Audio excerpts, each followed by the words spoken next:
Fernando and I are in a restaurant here with one of our best friends, and it made me think about the first date. And so many men struggle with what to talk about on a first date. Let me give you a couple of practical pieces of advice. The first thing you should talk about is your nerdy hobbies and passions. You have to understand that you have to assume the burden of the conversation.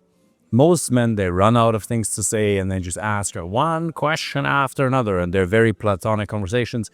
They're quite frankly boring, and then you wonder why she loses interest in you. Talk about the things you actually care about. I remember one time, many years ago, I was on a date with a girl, and basically all I talked about for 35 minutes was the different psychological human needs we have, because I just got done shooting videos for clients, personal development videos. And that was what was top of mind for me and something that I genuinely cared about. So even though the subject matter, the psychological human needs and the different models thereof are a bit nerdy, the passion and the certainty that I conveyed it with, that's what really got her attracted, is it because I communicated it unapologetically, unashamedly. I didn't care whether she'd approve of what I had to say. I genuinely wanted to share because I knew that if she didn't care about that, then she wasn't right for me. You have your own nerdy hobbies and passions. Now, that doesn't mean that you should talk about something for 35 minutes. Maybe only go into it for 5 minutes or 7 minutes. Otherwise, it might get a little bit boring.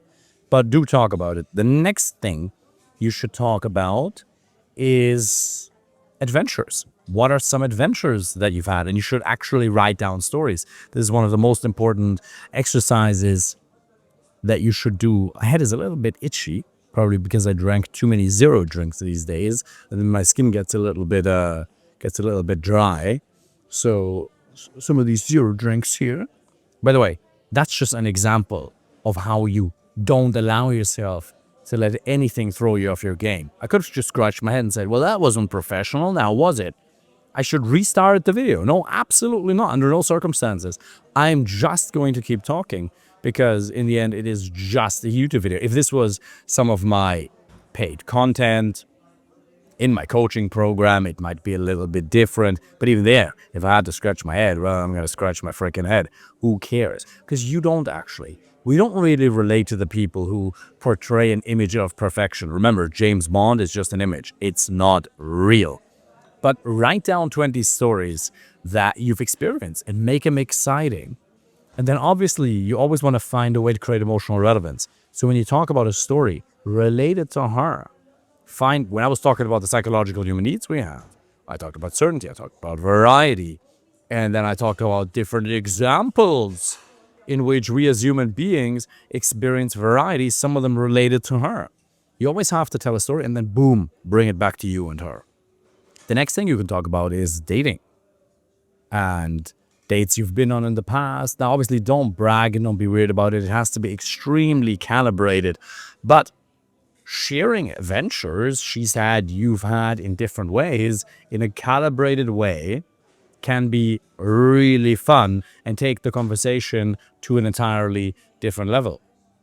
Another thing you should talk about is your goals. Where are you going as a man? Remember, women, that's where the German comes out, women value ambition more than current success. Yes, being successful is amazing, it's great, but if she doesn't see that you're going somewhere, that you have a sense of drive within you, that doesn't mean you have to hustle 16 hours a day anymore necessarily.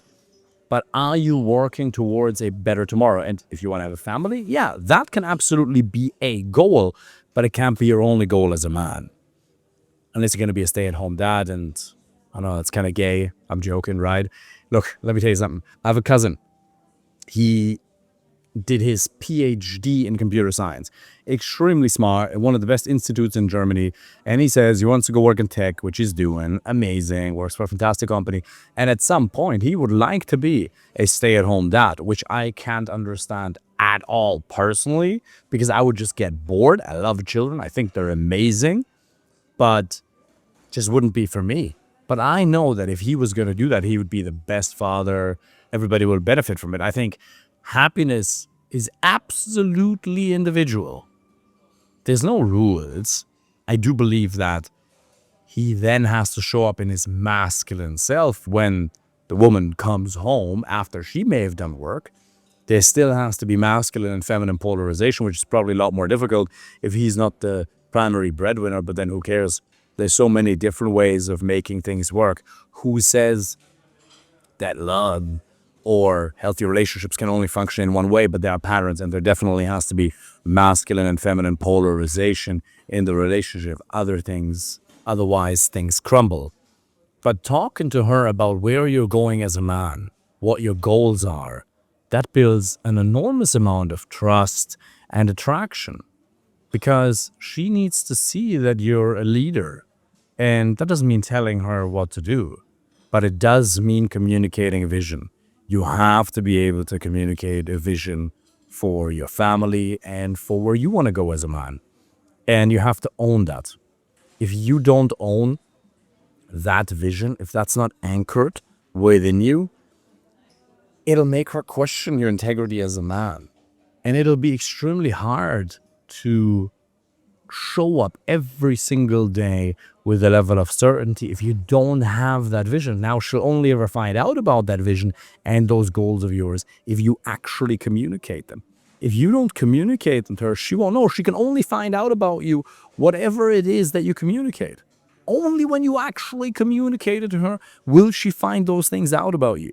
And guess what? How she feels about you depends on what she knows about you, and that depends on what and how you communicate it. So talk about these things. Assume the burden of the conversation right up until the point when she starts talking. And remember, say the thing nobody else dares to say. Be respectful, make sure she's comfortable, never be insulting. Be free in your expression. Women love a man who is free in his expression. Who, yes, is calibrated. You want to be a calibrated member of society, absolutely. But if you're too calibrated, if you're too stiff, if you're too professional, if you're too filtered, it turns her off super fast. It'll dry her out emotionally as well as physically. Understand what kind of a woman you want to have by your side, and then understand what type of a man it takes to attract that type of woman. When I say attract, I don't just mean magically, but in your communication with her, assume the burden of the conversation, say the things most people don't dare to say, and then you create emotional spikes.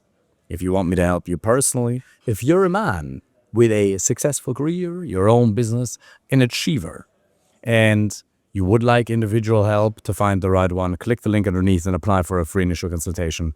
Looking forward to speaking with you soon. Take care.